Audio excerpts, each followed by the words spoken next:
Tuan Ganaba Tirau, anak lelaki Beraman yang berhormat Kelang. Terima kasih Yang di-Pertua. Soalan saya nombor 9. Terima kasih Tuan Yang berhormat Ketua. Menteri.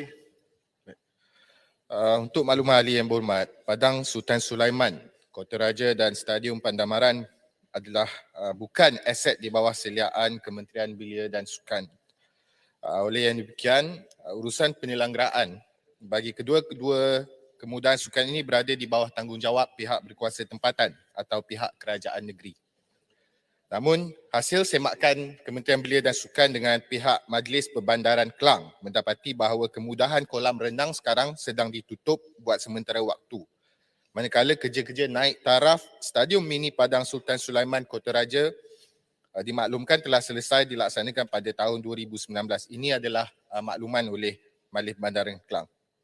Pada masa ini, KBS belum mempunyai perancangan untuk menaik taraf kedua-dua kemudahan sukan ini dan sedang memberikan keutamaan untuk menaik taraf kemudahan sedia ada di bawah Kementerian Belia dan Sukan sendiri.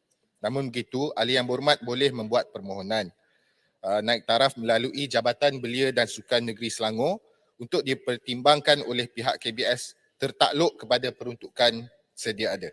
Bagi tujuan ini, ahli yang berhormat boleh merujuk pada kaedah permohonan bina baharu dan naik taraf kemudahan yang telah pun diperjelaskan semasa sesi libat urus KBS bersama ahli-ahli Dewan Rakyat pada 8 hari bulan Jun 2023 yang lepas. Sekian, terima kasih.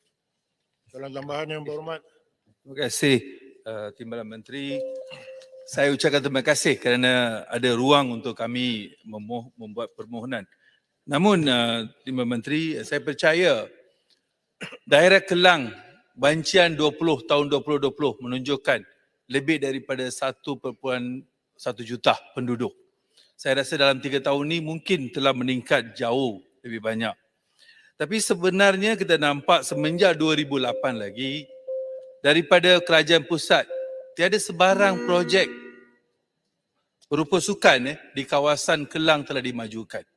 So saya harap sangat dengan kerajaan Madani ini akan memberi keprihatinan mereka, menunjukkan keprihatinan mereka, bukan hanya sekadar menyatakan ini adalah di bawah MPK dan ini di bawah negeri, sebab kita nampak keadaan daib itu, rakyat di sana, mereka menantikan satu fasiliti sukan yang lebih baik kepada penduduk yang begitu banyak sekali di kawasan yang begitu daerah Kelang. So saya harap ada rancangan yang sebenar daripada Kementerian Belia dan Sukan. Terima kasih. Terima kasih yang berhormat. Untuk pengetahuan yang berhormat, kita akui bahawa ada keperluan yang tinggi terutama bagi negeri Selangor untuk ada pembangunan fasiliti sukan yang lebih baru. Terutama apabila kita dapati banyak fasiliti yang sebelum ini melalui lawatan sendiri ke tapak-tapak yang berkaitan sudah pun berada dalam keadaan yang sukar untuk kita katakan boleh digunakan lagi. Contoh juga selain daripada stadium yang disebut oleh yang berhormat, kita juga ambil maklum tentang kompleks belia dan sukan, ketiadaan kompleks belia dan sukan dan juga kompleks rakan muda di Kapar yang berada dalam keadaan agak boleh dikatakan berada dalam keadaan yang memerlukan perhatian penuh. Jadi ini menjadi keutamaan oleh Kementerian Belia dan Sukan untuk pastikan dalam masa yang ada sekarang kita beri tumpuan pada penambahbaikan, pembinaan baharu dan naik taraf fasiliti-fasiliti mengikut keperluan semasa. Dan untuk pengetahuan yang berhormat, bagi bina baru atau naik taraf yang di bawah kos RM500,000 ini boleh ditulis pada Ketua Setiausaha Kementerian Belia dan Sukan yang mana peruntukan dan pengesahan akan dilakukan oleh agensi manakala yang berada di atas nilai RM500,000 ini perlu melalui tender terbuka mengikut kelulusan oleh Kementerian Ekonomi dan untuk pertimbangan dibawa masuk ke dalam rolling plan. Itu untuk pengetahuan yang berhormat sekalian. Terima kasih. Terima kasih yang berhormat Menteri. Silakan yang berhormat Golkar. Terima kasih berhormat Mas. Sorry. Timbalan Menteri atas jawapan tadi. Dalam keadaan prasarana yang dimiliki oleh KBS sebenarnya saya fikir bukan saja di Kelang tetapi hampir di seluruh negara mengalami masalah maintenance, antaranya mungkin disebabkan oleh kerana musim COVID yang lepas. Tapi dalam masa yang sama kita melihat bagaimana pusat-pusat sukan swasta dibangunkan, gym, pusat untuk balah mungkin untuk berzumba kadang-kadang saya nampak mendapat sambutan, ada untuk wanita sahaja, ada yang terbuka dan sebagainya.